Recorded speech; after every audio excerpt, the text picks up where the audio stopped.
গপ কহি কহি লক্ষে জনক বাণী মোহাতে ধরে তো কাহার নজর লাগিবা আগରୁ ତୁମତେ ଘୋଡ଼େଇ ଦଉ କଳା କାହ୍ନୁ ତୋର ତୁ ଯଶୋଦା ପରି ମା ମୋର ତୋ ଗର୍ଭରୁ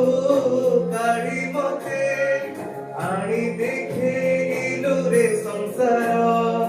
ତୋ ହାତ ମୋ ମଥାରେ ରହିଥିଲେ ପାଦ ଧୂଳି ତୋର ନଉଥିଲେ ମୁଁ କିଛି ଖୋଜିବିନି ମା।